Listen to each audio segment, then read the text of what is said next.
Kabbalah, or Kabbalah, the practice and the science of Jewish mysticism.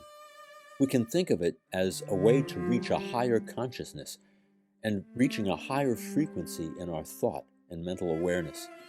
It's about peering through the veil and experiencing astral planes beyond ourselves. A good place to start is by recognizing an idea embedded deep in the heart of Kabbalah, that the divine presence is all reality and everything there is.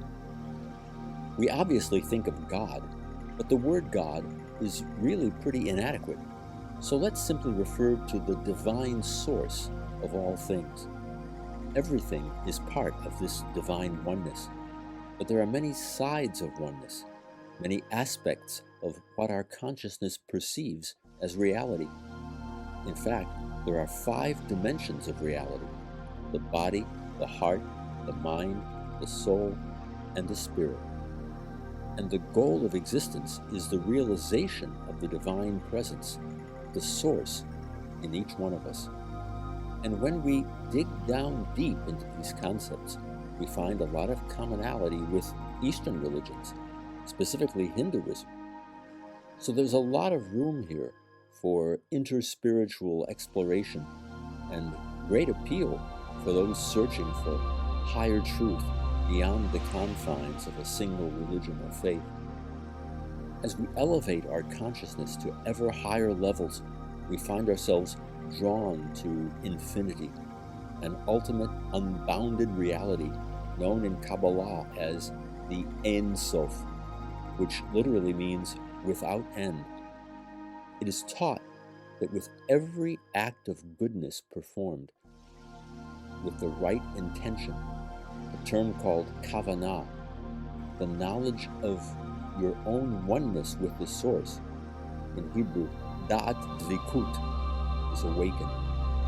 You are an extension of the divine source in the same way as a sunbeam is an extension of the sun itself. You realize that the source is the all in all. One Kabbalistic formulation of this was put forth by Rabbi Isaac Luria and goes like this: the source brought space into being through a kind of contraction in order to make room for it. But the source determined to re-enter this empty space through a series of 10 vessels, or kelim, also known as sephirot. These vessels were made to contain the divine light in various concentrations, which brought life into existence.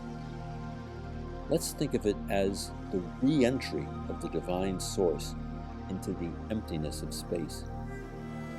It came about through what the mystics called 4 worlds. First, there is the coming forth or birthing of the material universe called asiyah, which literally means doing. Second is the manifestation of ideal forms or patterns known as yetzirah, meaning creation. For everything material, there is an ideal pattern in the metaphysical world. The next world is called Briah, another word for creation, which has to do with light creating form. The 4th world is Atzilut, which involves the coming forth or emanation of pure light. What all of this means is that the mystics were thinking about the Big Bang long before modern astrophysicists coined the term. But the Kabbalists conceived of yet a 5th level, referring to the original, primordial selfhood of the source. It's called Adam Kadmon, meaning the primordial man. Somewhere along the line, however, something went wrong. The vessels, the kelim, being material, could not contain the sacred light and shattered in a kind of Big Bang, their broken fragments scattering across the space created by the source.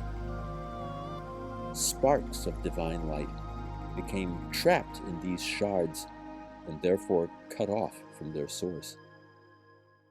That's where we come in. It's the job of each individual to search out the entrapped sparks of the divine by acts of altruism and adherence to the commandments of divine law, known in Hebrew as the Torah. Each such act helps to elevate the broken shards so that the sparks can find their way back to the source.